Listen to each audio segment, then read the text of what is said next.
Un video de nuestro ministerio de estudiantes que quería compartir con ustedes lo que pasó este miércoles. El miércoles las diferentes escuelas en los Estados Unidos tuvieron lo que ellos llaman "nos vemos en la bandera", "see you at the pole", en el asta de la bandera, "see you at the pole". Y este miércoles más de 100 estudiantes se reunieron en la escuela UME Prep para levantar el nombre de Jesús, para cantar cantos de alabanza al Señor, pero también para proclamar que Dios tiene un propósito con ponerlos en esa comunidad.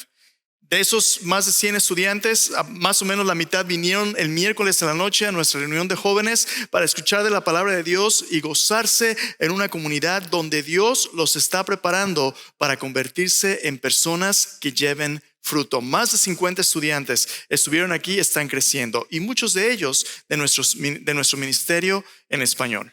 ¿Qué le parece si me ayuda a celebrarlo para la gloria de Dios? Gracias a Dios, gracias a Dios. El Señor Jesús en Juan capítulo 15 versículo 16 le dijo a sus discípulos: no me elegisteis vosotros a mí, sino que yo os elegí a vosotros y os he puesto para que vayáis y llevéis fruto, y vuestro fruto permanezca, para que todo lo que pidiereis al Padre en mi nombre, Él os lo dé. ¿Estás listo para más? ¿Estás listo para más fruto?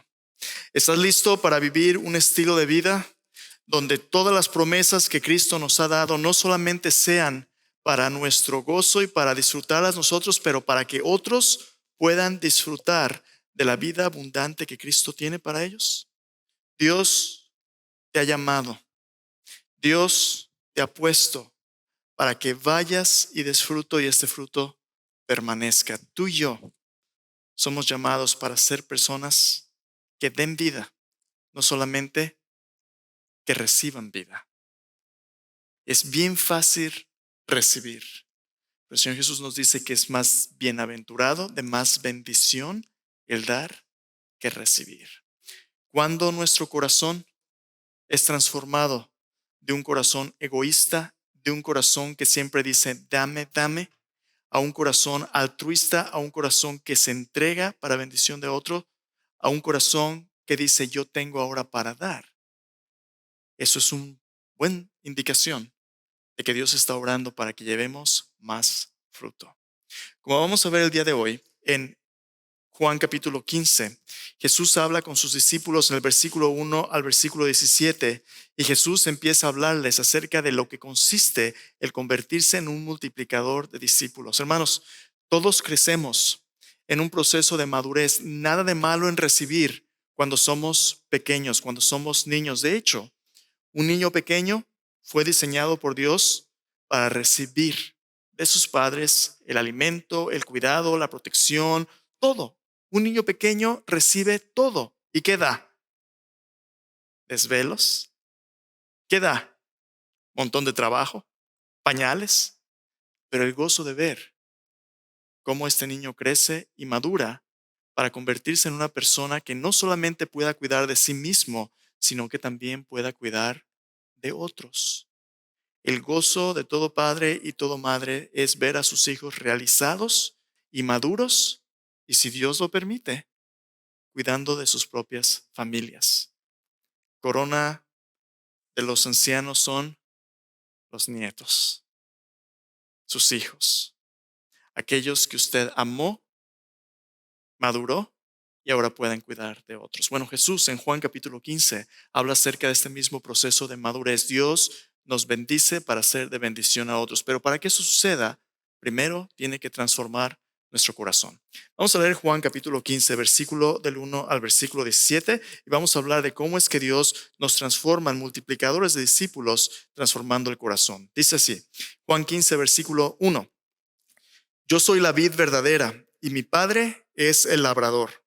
Todo pámpano que en mí no lleva fruto lo quitará. Todo aquel que lleva fruto lo limpiará para que lleve más fruto. Ya vosotros estáis limpios por la palabra que os he hablado.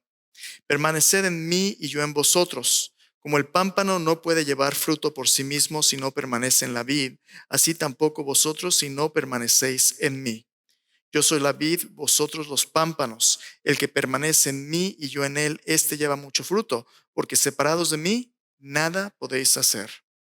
El que en mí no permanece será echado fuera como el pámpano y se secará, y los recogen, los echan en el fuego y arden.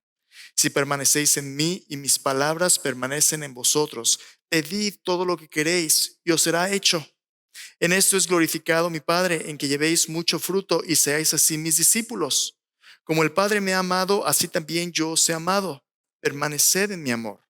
Si guardáis mis mandamientos, permaneceréis en mi amor, así como yo he guardado los mandamientos de mi Padre y permanezco en su amor. Estas cosas os he hablado para que mi gozo esté en vosotros y vuestro gozo sea cumplido. Este es mi mandamiento, que os améis unos a otros como yo os he amado. Nadie tiene mayor amor que este, que uno ponga su vida por sus amigos. Vosotros sois mis amigos, si hacéis lo que yo os mando. Ya no os llamaré siervos, porque el siervo no sabe lo que hace su señor, pero sea llamado amigos, porque todas las cosas que oí de mi Padre os las he dado a conocer. No me elegisteis vosotros a mí, sino que yo os elegí a vosotros, os he puesto para que vayáis y llevéis fruto y vuestro fruto permanezca, para que todo lo que pidiereis al Padre en mi nombre, Él os lo dé. Esto os mando, que os améis unos a otros. En este pasaje, Jesús toma a sus discípulos más allá de la cruz, más allá de su resurrección, al propósito que Dios tiene en sus vidas. De hecho, un propósito que se extiende desde el principio de la creación hasta la consumación del reino de Dios. Desde Génesis hasta Apocalipsis, Dios quiere que su pueblo sea un pueblo que dé buenos frutos. Cuando Dios creó a la humanidad en Génesis capítulo 1, dice que en versículo 26 y 27, que Él nos hizo hombres y mujeres a su imagen conforme a nuestra semejanza. Y lo primero que Dios hizo al crearlos a su imagen y semejanza, hombres y mujeres, fue bendecirles. Y en su bendición, la primera palabra que Dios dijo fue esta: fructificar y multiplicaos, llenar la tierra, gobiernenla. Esa primera palabra, fructificar, significa ser fructífero, significa dar buen fruto. Dios quería que la humanidad desde el principio fuese una especie que pudiera dar buenos frutos y que llenara la tierra. ¿Cuáles son esos frutos? Bueno, los frutos serían los descendientes, otros seres humanos que vendrían a través de ellos, pero sería mucho más. Sería el carácter de la humanidad delante de la creación, representando a un buen Dios, un Dios que bendice, un Dios que llena nuestras vidas de todo bien. Ahí en Génesis capítulo 1, cuando Dios hace al hombre y la mujer, los pone ¿dónde? En un huerto, el huerto del Edén. Y en el huerto hace que crezca todo tipo de árbol que da frutos, buenos frutos. Y Dios le dio al hombre un mandamiento, ¿se acuerda? ¿Qué le dijo al hombre? Del fruto de los árboles del huerto puedes comer, de todos, pero del árbol de la ciencia del bien y el mal que está en medio del huerto no vas a comer de él. El día que comas, vas a morir. Dios es un buen Dios que desde el principio nos hizo para disfrutar de una creación llena de todos buenos frutos, pero nuestra libertad tiene ciertos límites. La prueba al principio no era difícil. Dios le dijo a la humanidad: disfruta de todo lo que yo te he dado, disfruta. ¿Te fijas? Fruto. Disfrútalo. Come, sáciate, vive de la vida que yo te doy para vivir. Como criatura yo voy a proveer para ti cosas buenas, cosas agradables, cosas placenteras, pero para que puedas disfrutar de la vida vas a tener que confiar en mí, vas a tener que confiar en mi palabra. Los buenos frutos de Dios solamente pueden vivirse cuando vivimos la vida en conformidad a la palabra de Dios, porque Dios creó todas las cosas, les dio orden y belleza con el principio de su palabra. Si lees Génesis capítulo 1, Génesis capítulo 2, lo que Dios dice se cumple. Y Dios vio que era bueno, y Dios vio que era bueno. Todo lo que Dios dice en obediencia y conformidad a su palabra siempre es bueno. El límite de la libertad era el árbol del conocimiento de la ciencia del bien y del mal. ¿Qué significa eso? Tú puedes vivir la vida y ser fructífero y representar a este buen Dios con buenas cosas si confías en su palabra, pero si tú decides tomar en tus propias manos, decidir vivir una vida donde tú eres quien juzga lo que es bueno y lo que es malo, lo que te conviene y no te conviene, aparte de Dios, entonces vas a descubrir que eso te va a llevar a la muerte. En otras palabras, cuando tú haces a Dios y su palabra a un lado y tú te conviertes en tu propio Dios y en tu propio estándar de bien y mal, en ese momento, tu rebelión diciendo yo soy Dios, no te metas conmigo, te lleva a la muerte, porque sin Dios no hay vida. Sin Dios, estando la muerte por definición es separación de Dios. Cuando tú y yo nos rebelamos en contra de Él, empezamos a morir. El resultado final de eso es la muerte eterna. El infierno, llamado en la Biblia la muerte segunda, es la separación eterna de Dios por no depender y confiar en su palabra. Pero ahí en Génesis, Dios le dice, fructificad, multiplicaos. Sabemos qué pasó. El hombre y la mujer desobedecieron a Dios y en lugar de un lugar hermoso, en lugar de un paraíso, Dios le dijo al hombre, en lugar de que la tierra te dé su fuerza, te va a producir ahora espinos y abrojos, cardos. Vas a comer con el sudor de tu frente. Y no solamente eso, sin mí no eres más que polvo. Así como fuiste tomado del polvo de la tierra, eres polvo y al polvo vas a volver. En lugar de una creación llena de buenos frutos, el hombre y la mujer iban a vivir en una creación quebrantada, donde el egoísmo, donde la maldad, donde el pecado, donde esta creación sedienta de vida pero llena de muerte, sufriría hasta que viniera el Salvador, Cristo Jesús. Jesús viene miles de años después de esa terrible decisión en Génesis, como el Salvador, como el dador de la vida, como aquel que va a restaurar la bendición de Génesis capítulo 1, para que podamos dar buenos frutos de nuevo. Jesús es el único que puede transformar un corazón lleno de pecado, lleno de espinos, lleno de abrojos, transformarlo en un corazón fértil de nuevo para que pueda dar los buenos frutos de la vida de Dios. Cristo vino a restaurar nuestra relación con el Padre. La Biblia le llama eso reconciliación. Sin Cristo en nuestros pecados, tú y yo como pecadores somos enemigos de Dios. Pero Cristo vino a rescatarnos de nuestros pecados, dando su vida, muriendo por nosotros en otro árbol, la cruz. Jesús fue clavado en una cruz para que la vida de Dios pudiera absorber nuestra muerte y nuestro pecado.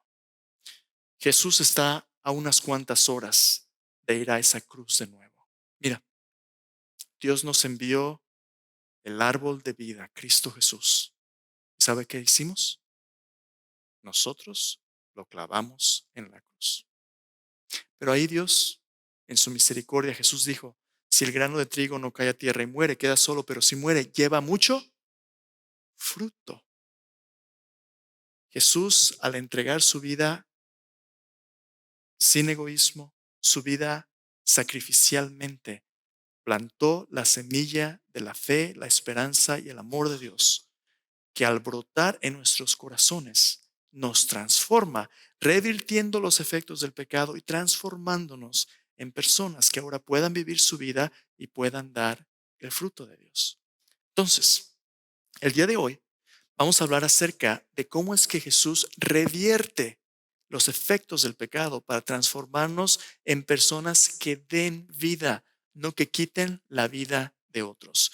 Otra vez, Juan 15, 1 al 7, la pregunta, ¿cómo es que Jesús revierte, le da la vuelta, restaura lo que el pecado quiso maldecir? ¿Cómo es que Jesús revierte la maldición del egoísmo pecaminoso en el corazón de sus discípulos y los transforma en multiplicadores de discípulos que dan vida? ¿Cómo es que Jesús lo hace?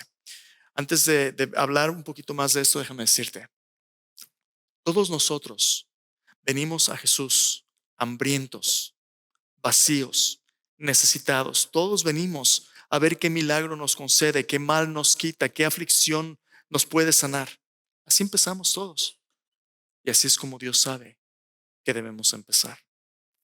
Pero una vez que venimos a Cristo, una vez que nuestro corazón se convierte de las tinieblas a la luz, del poder de Satanás a Dios, una vez que nacemos de nuevo por su Espíritu, entramos en una batalla donde el Espíritu de Dios crece en nosotros y nuestra carne muere. Y ahora poco a poquito, conforme nos convirtamos más en maduros discípulos de Cristo, ahora pasamos de recibir a compartir, a dar.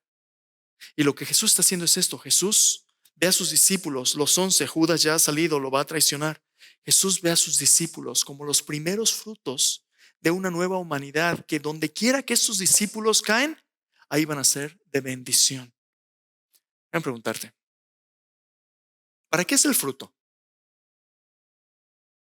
en una planta?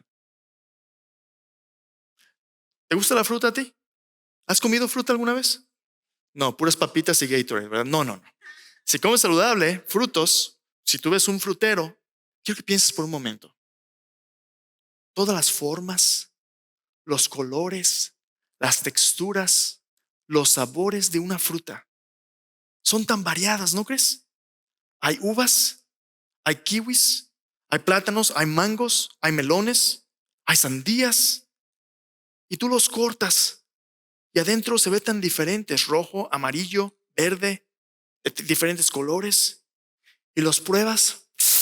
Un mango es tan dulce, un kiwi a lo mejor más ácido, una uva, un higo, un tantas frutas hay, hermanos. Pero quiero que pienses por un momento en la clase de Dios que tú tienes. Este Dios que hizo esta diversidad de frutas y sabores y colores y olores, texturas, es un Dios que cuando da frutos los da para bendición.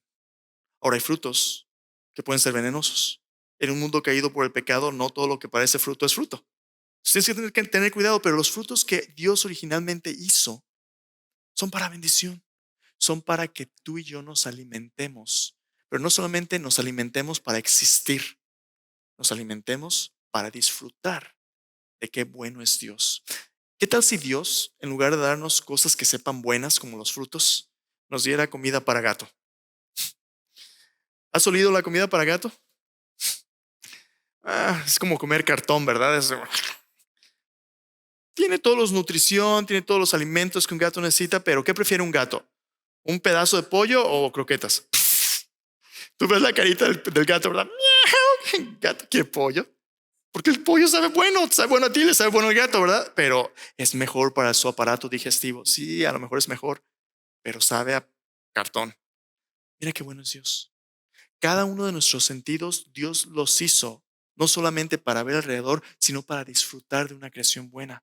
El oído, no solamente Dios lo hizo para oír ruidos. Como seres humanos podemos crear música. Cuando tú oyes música, hay piezas de música que a lo mejor sin palabras, la música sola despierta en ti ciertas emociones que se pone la piel chinita, ¿verdad?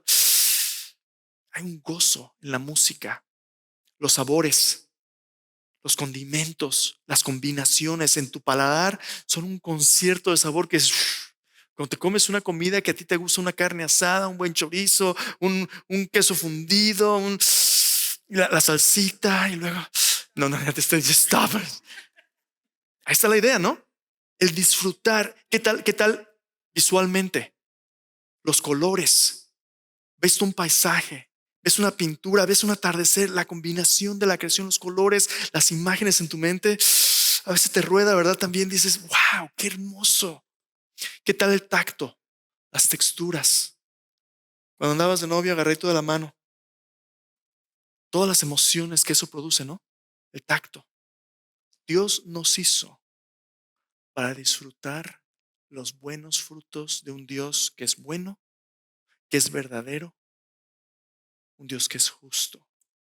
Y todo eso es parte de lo que Jesús le dice a sus discípulos.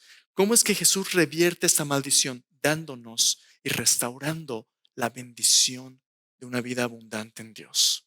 Entonces, vamos a ver hoy cómo Jesús nos da dos ilustraciones de esta vida abundante. La primera de ellas es nuestra relación con Dios como una vid, como una planta de uvas.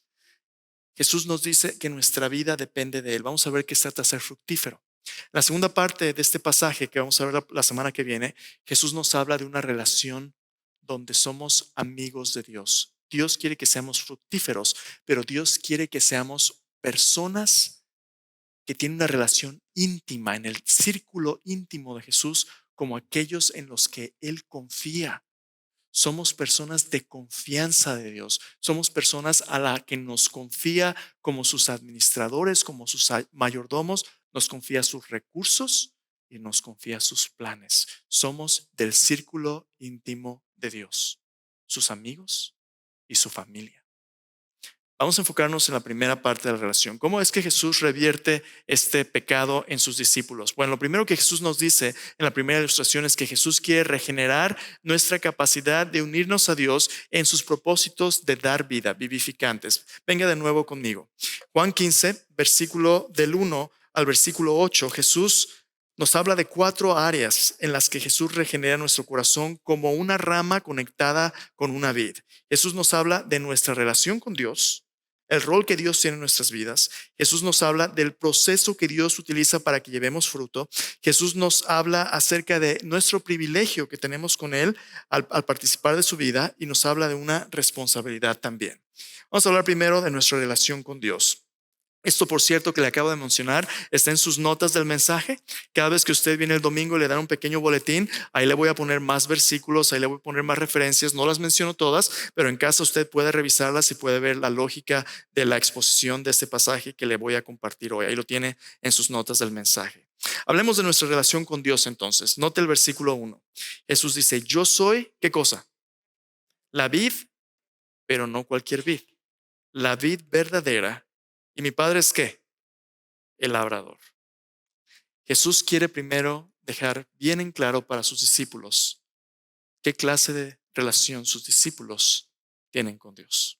Esta imagen de la vid en el Antiguo Testamento hay más de 200 referencias a vides y viñas, pero esta imagen en el Antiguo Testamento es una imagen del pueblo de Dios como una planta que Dios ha puesto en medio de un desierto donde no hay vida para traer alimento, para traer la semilla de Dios, para traer refrigerio y gozo en un mundo desértico donde solamente crecen espinos y abrojos. Por ejemplo, el Salmo 80, versículos 7 en adelante. Salmo 80 habla acerca de Israel como una rama, como una vid que Dios sacó de Egipto y la plantó en la tierra prometida para que llevara fruto, para que llenara las naciones con la bendición de Dios. Salmo capítulo 80, Isaías capítulo 51, Ezequiel capítulo 15, Jeremías, el libro de Jeremías también habla acerca de esta vid, de esta planta, muchas referencias en el Antiguo Testamento. Pero desafortunadamente, especialmente en Ezequiel, mira, acompáñame a Ezequiel capítulo 15, vale la pena verlo. Ezequiel capítulo 15, aunque Dios quería que el pueblo de Israel fuese una vid que alimentara a las naciones, que demostrara la bondad de Dios y lo bueno que es Dios para las naciones. Desafortunadamente, la vid que Dios plantó, aunque Dios la cuidó, en lugar de dar un buen fruto, dio frutos amargos, dio frutos pobres, a veces puras hojas dio. Y Dios le dijo, si tú no te arrepientes, juicio va a venir. ¿Para qué sirve una vid? Ezequiel capítulo 15, versículo 1 dice, vino a mí palabra de Jehová diciendo, hijo de hombre, ¿qué es la madera de la vid más que cualquier otra madera? ¿Qué es el sarmiento entre los árboles del bosque? ¿Tomarán de ella madera para hacer alguna obra? ¿Tomarán de ella una estaca para colgar en ella alguna cosa? He aquí expuesta en el fuego para ser consumida, a sus dos extremos consumió el fuego y la parte de en medio se quemó, servirá para obra alguna. He aquí que cuando estaba entera no servía para obra alguna, cuanto menos después que el fuego la hubiese consumido y fuere quemada, servirá más para obra alguna. Por tanto, así ha dicho Jehová el Señor, como la madera de la vid entre los árboles del bosque, la cual di al fuego para que la consumiese, así haré a los moradores de Jerusalén. ¿Ha visto usted alguna vez una viña, una vid? Una vid es una higuera, una guía. No es un árbol, es una planta que crece y necesita un soporte para que sus ramas puedan crecer y pueda llevar fruto. Pero esta, aunque tienen algunas vides pueden crecer bastante grandes, no es un tronco enorme, son piñas. Entonces, si usted corta un pedazo, puede hacer una silla de uno de esos. No, la madera no es suficientemente grande ni fuerte. Entonces, ¿para qué sirve? Para una de dos cosas. Para dar fruto o como leña, pero nada más. El pueblo de Israel, Dios quería que fuesen para dar fruto, para bendecir a las naciones con la vida de Dios. Pero cuando no sirvió para eso, lo único que quedó fue el juicio del fuego de Dios. Esto está en la mente de Jesús cuando está hablando en Juan capítulo 15 acerca de la vid. Por eso Jesús dice, yo soy la vid verdadera. A través de Jesús, el fruto que Dios produce en sus discípulos es fruto permanente. En otras palabras, fruto en la Biblia es el cumplimiento de los propósitos vivificantes de Dios para la humanidad. Y lo que Jesús nos está diciendo es que solamente en Jesús la bendición de Dios puede realizarse. Todo lo que el pueblo de Israel trató de lograr por su propia cuenta falló, pero donde Israel falló por su falta de fe y dependencia de Dios, Cristo tuvo éxito. Cristo es aquel que viene a restaurar la obediencia perfecta a la palabra de Dios en dependencia perfecta a la palabra de Dios. ¿Recuerda lo que Jesús dijo en los evangelios? No penséis que he venido para abrogar la ley y los profetas. No he venido para abrogar, sino para cumplir. Jesús es el cumplimiento de la palabra de Dios. Con su muerte en la cruz, Jesús cumpliría con la justicia perfecta de Dios, y con su resurrección Jesús ofrece la vida que Él ganó para nosotros gratuitamente. ¿Qué pide de nosotros? Fe, confianza, reconciliación por fe con Él. Cuando tú y yo nos arrepentimos del pecado y creemos en Jesús, adivina qué dice la Biblia. Somos injertados por la gracia de Dios en la vida misma de Dios. Y eso es lo que Jesús nos dice aquí. Dice, yo soy la vid verdadera. Todo lo que estás buscando, la vida verdadera que estás buscando, solamente viene a través de mí. Y no solamente eso, dice, yo soy la vid verdadera y mi Padre es el labrador. ¿Qué significa eso? Jesús pudo haber enfatizado que Él es el dueño, que Él es el que planeó todo, pero enfatiza el rol del labrador. ¿Quién es el labrador? Aquel que limpia, aquel que diseña, aquel que cuida de la vid. Jesús, recuerda, en el capítulo 14, Jesús les dijo, no os dejaré huérfanos, vendré a vosotros. Tú y yo no somos huérfanos espirituales, no somos accidentes cósmicos. Dios el Padre, Dios el Hijo, Dios el Espíritu Santo, el Dios Trino, está enfocado en nuestras vidas porque nosotros somos su plan, diseño y su familia. Y el Padre está íntimamente involucrado en el cuidado de cada uno de los que hemos de dar fruto en Jesús. ¿Por qué eso es importante? Porque Jesús quiere que tú sepas que tú no eres un accidente, eres el resultado del amor de Dios. Cuando tú eres niño chiquito, si tienes hermanos, a veces los hermanos cuando uno va creciendo no son las criaturas más amables con uno, ¿verdad? A veces, especialmente los hermanos más grandes, si están más fuertes, se los suenan a uno y pues uno qué hace. ¡Ah! Si es el chiquito, uno llora, ¿verdad? Esperando que papá y mamá escuchen y vengan y te defiendan. Pero algunas veces, como experimento social, a veces las familias hacen cosas como estas. Los niños le dicen a uno de los niños, oye, ¿por qué tú te ves tan diferente del resto de nosotros? Es que tú has de ser adoptado. ¿Y qué hace el niño chiquito? No, mami. No, es que tú eres adoptado. Y luego, si todavía quieren empujar un poquito más, si es que empiezan a hacer una historia, ¿verdad? Nosotros te encontramos un día en la calle, ves el rostro del niño chiquito y cuando empieza a plantarse la duda, ¿qué empieza a pasarle al niño? Empieza a tener miedo y algunos empiezan a enojarse. Y de repente, la percepción de la familia del niño pequeño con el otro ya no es la misma, ¿verdad? Porque eres adoptado, no eres de la familia. En la Biblia, Dios solamente tiene un hijo natural, Cristo Jesús. Como el Padre, el Hijo, Dios de Dios, luz de luz, Dios verdadero, Dios verdadero. Como el Padre, el Hijo. Todos nosotros somos adoptados. Pero cuando Dios nos adopta, adopción no es una palabra sucia. Adopción no es una palabra de segunda categoría. Adopción es la manifestación del amor de Dios, que aquellos que eran sus enemigos ahora son recibidos como su hijo mismo.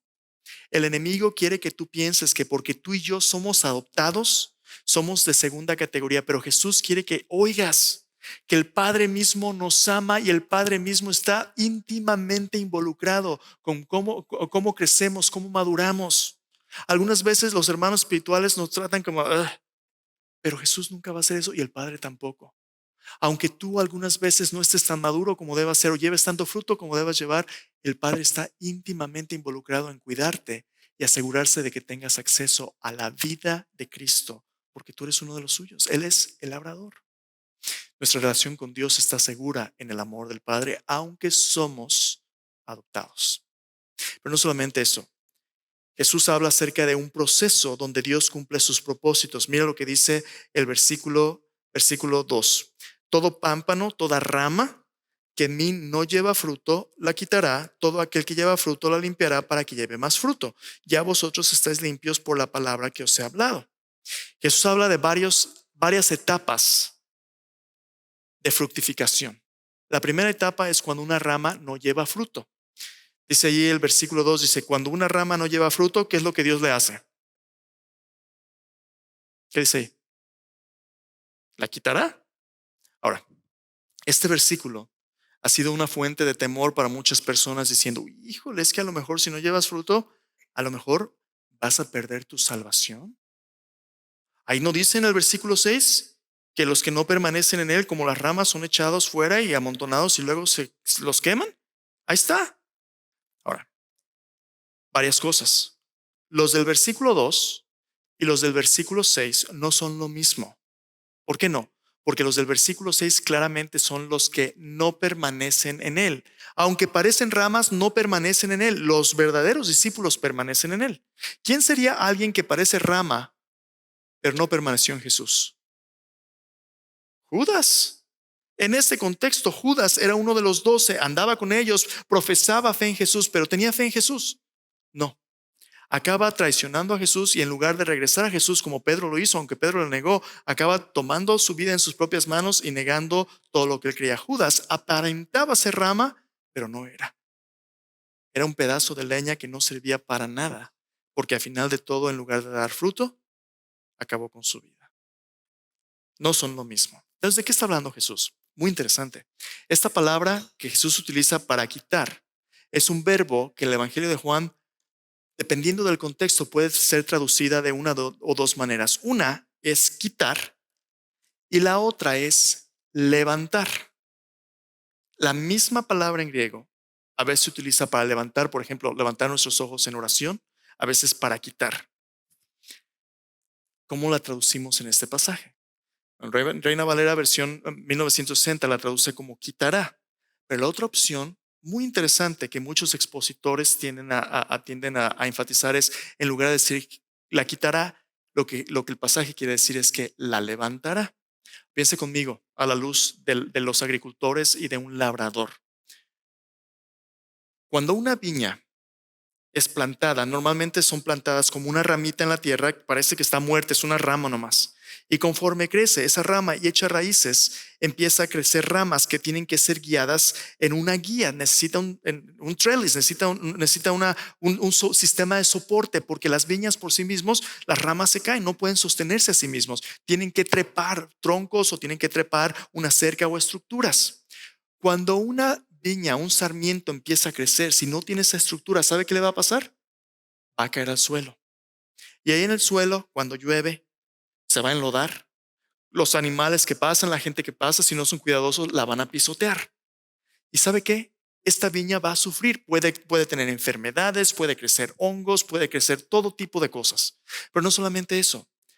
A veces las ramas, cuando estas guías caen en la tierra, las ramas tienden a buscar su propia vida y su propia nutrición y sustento echando raíces en la tierra. Y muchas veces lo que empieza sucediendo con esas ramas es que en lugar de depender de la rica savia de las raíces profundas de la vid, echan raicitas superficiales que compiten con los canales de alimentación de la viña. Y lo que sucede es esto: las ramas sobreviven, pero no son suficientemente fuertes porque sus raíces no son profundas para producir fruto. Sobreviven, a veces tienen buenas hojas, pero en el suelo no van a producir buen fruto. Y lo que muchos expositores piensan es que Jesús dice, en lugar de que la rama esté tratando de hacer su vida por sí mismo, lo que el labrador hace es la levanta, la pone en un soporte para que tenga que depender de las raíces de la planta principal y a su tiempo pueda dar fruto. ¿Cómo se parece eso a nuestra experiencia espiritual? Enormemente. Cuando tú y yo acabamos de aceptar a Cristo, venimos de un trasfondo donde hemos estado sobreviviendo y buscando vida en todo tipo de cosas, vicios, amistades, todo tipo de ídolos. Y Jesús nos dice, no, tú vas a depender de mí porque separado de mí, ¿qué? Nada puedes hacer, nada bueno. No va a haber vida, sin Cristo no hay vida porque Él es el camino, la verdad y la vida. Sin Cristo estamos muertos. Y Jesús nos dice, tú depende de mí, bebe del agua de vida. ¿Recuerdas la mujer samaritana? Jesús llega con los samaritanos. A mediodía en el calorón del sol, esta mujer va escondiéndose de los demás, va a buscar agua. Y Jesús le dice, dame de beber. La mujer le dice, ¿cómo tú siendo judío me pides a mí de beber que soy mujer samaritana? No se tratan entre sí, son enemigos. Y le dice, si tú supieras quién es que te pide, tú le pedirías a él y él te daría agua viva. Señor, no tienes que aunque sacarla y el pozo es hondo, ¿de dónde tienes agua viva? Ve y tráete a tu marido. No tengo marido. Verdad has dicho, no tengo marido. Porque has tenido muchos. El que ahora tienes no es tu marido. Señor, me parece que eres profeta. Vamos a hablar de religión. Nuestros padres adoraron aquí en el monte. Ustedes dicen que Jerusalén, mujer, ahora viene donde los verdaderos adoradores adorarán al Padre en espíritu y en verdad, porque tales adoradores busca que le adoren. Dios es espíritu, te está buscando. Señor, dame esa agua. ¡Bum! Sale corriendo. A veces tenemos hambre y sed de vida, pero la buscamos en lugares equivocados. Esta mujer tenía múltiples parejas, todas la habían abandonado y ahora vivía una relación libre. Sale a mediodía porque está avergonzada de su vida. ¿Crees que otro hombre le iba a llenar? ¿Tú crees que otra cerveza te va a llenar? ¿Tú crees que otra fiesta te va a llenar? ¿Tú crees que las drogas te van a llenar? Nada de eso te va a vivificar. Solamente la vida abundante que Jesús tiene. Juan 10:10, Jesús dijo, el ladrón no viene sino para robar, matar y destruir. Yo vine para que tengan vida, vida abundante. Dios nos hizo para vivir la vida de Dios, para estar injertados en la vida verdadera. Y cuando tú y yo tenemos competencias, lo primero que el Padre tiene que hacer es arrancar nuestras raíces pequeñas y superficiales de nuestros pecados y levantarnos para que aprendamos a vivir y a depender de la vida de Dios. Sin Cristo no hay vida. Pero ¿qué sucede cuando el Padre la levanta? Primero la levanta, segundo dice, vas a empezar a llevar fruto. Cuando empiezas a alimentarte de la presencia de Cristo, tu vida empieza a cambiar para bien. Y entonces, ¿qué? Empiezas a estar más ocupado, empieza a ver hojas, empieza a ver más vida, te ves verde y frondoso, pero todavía no hay mucho fruto. Fruto en la Biblia es un espectro de la restauración de la bendición de Dios. Fruto eres tú cuando te conviertes a Cristo. Fruto es tu carácter como el fruto del Espíritu, amor, gozo, paz, paciencia, benignidad, bondad, fe, mansedumbre, templanza, ese carácter como Cristo. Fruto es tu generosidad en Filipenses cuando apoyas los ministerios de Dios. Fruto es también cuando tú ganas otros creyentes. Fruto es tu confesión en alabanza cuando cantas a Dios. Ese es fruto. Fruto es todo aquello que glorifica a Dios en tu vida, especialmente cuando otros vienen a conocer a Jesús a través de ti. ¿Sabes por qué? Porque Dios hizo los frutos no solamente para alimentarnos o alimentar a otros, sino también para propagar la vida de Dios. Los frutos tienen semillas y esa semilla, cuando es plantada en el corazón de alguien más, produce otra planta y crece. Cuando tú compartes el evangelio con alguien más y esa persona se convierte a Cristo, ese es fruto. Esos son tus hijos espirituales. El fruto en la Biblia, fruto de tu vientre, son tus hijos. Los seres humanos dan fruto también multiplicándose en otros seres humanos que lleven la imagen de Dios. Espiritualmente es lo mismo.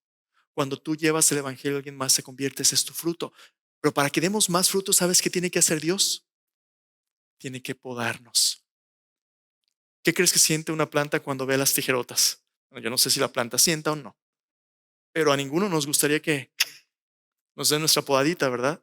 Podar es un proceso donde ciertas cosas que a veces se desean o se quiere tienen que hacerse a un lado. ¿Sabes para qué podan las viñas? Las viñas normalmente crecen como esa rama y tiene como una parte final donde termina la rama, de donde salen estos sarmientos.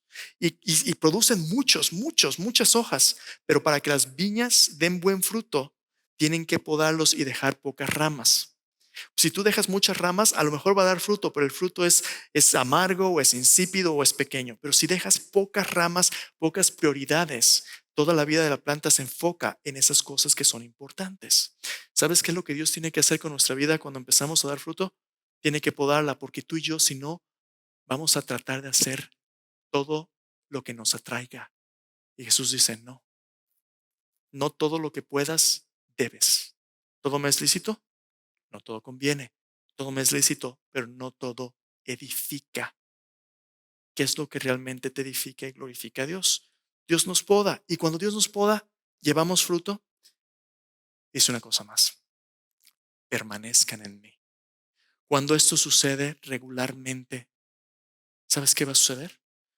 Vas a llevar fruto y después vas a llevar mucho fruto. Para que una viña pueda producir una gran cosecha, tiene que ser cuidada varios años.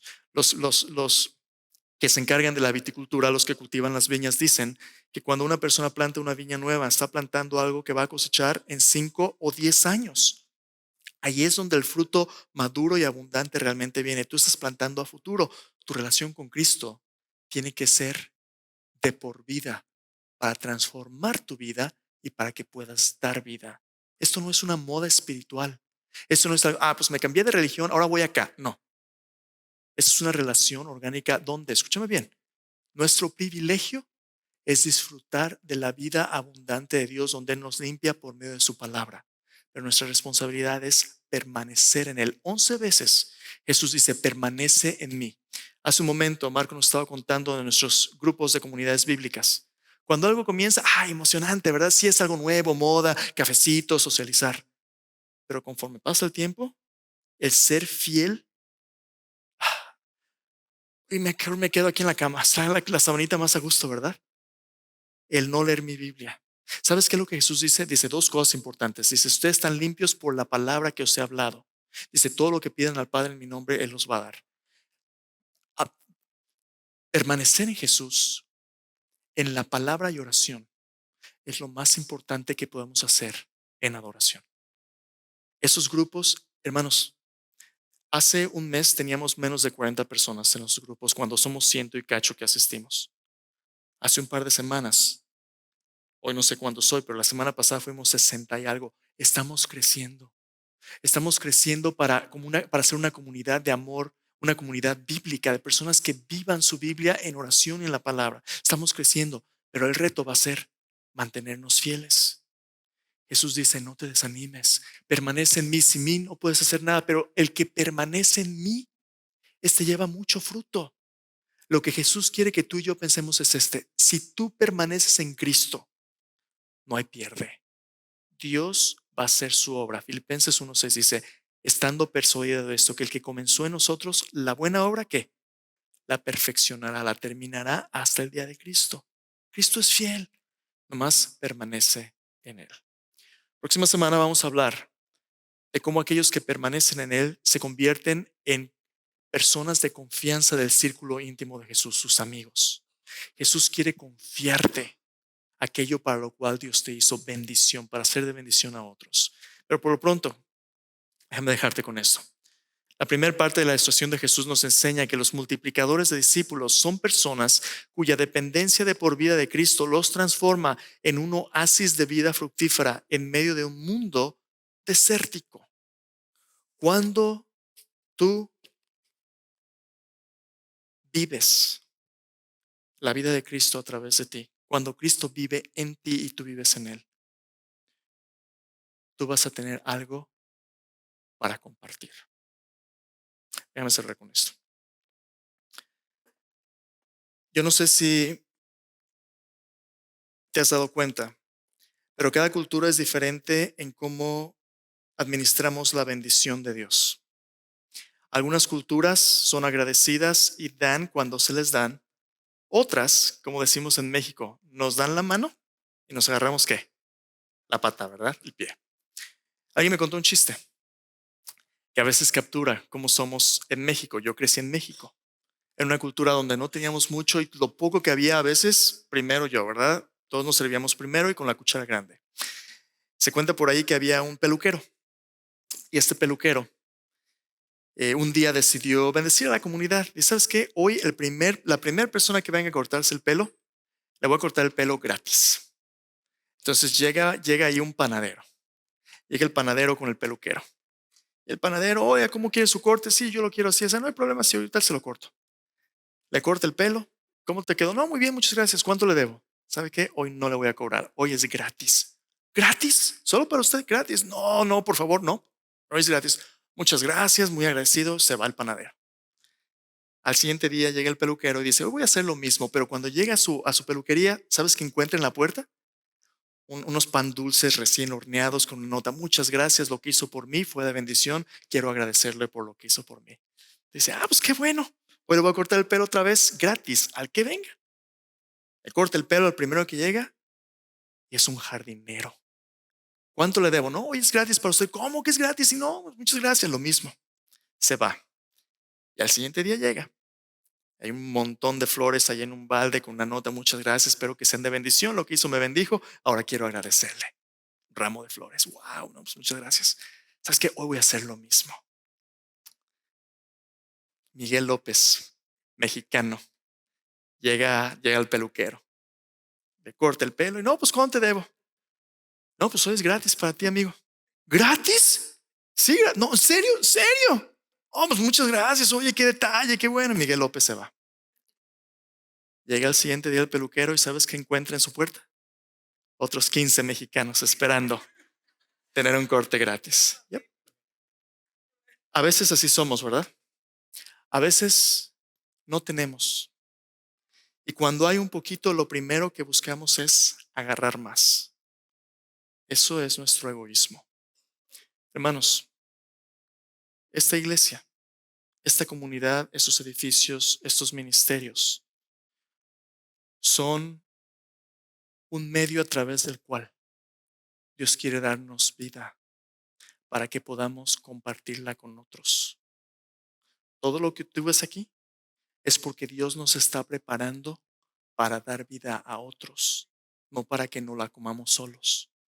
Dios nos está creciendo porque a través de tu talento, tu tiempo, tus tesoros, Dios va a levantar una cosecha que si tú no entregas tu vida para Cristo, no va a poder suceder. Dios te da para que de lo que Él te dé, tú puedas ser de bendición a otros.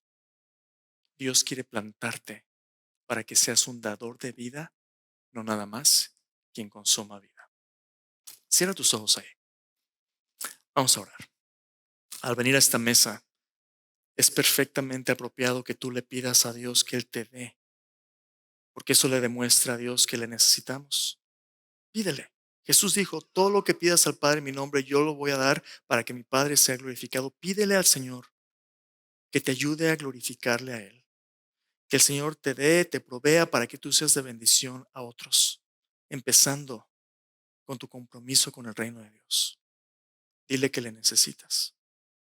Si has estado buscando vida en raíces superficiales como una rama en el suelo, si a lo mejor estás pasando ahorita por un periodo en que Dios te está podando, dile al Señor, Señor, yo quiero permanecer en ti.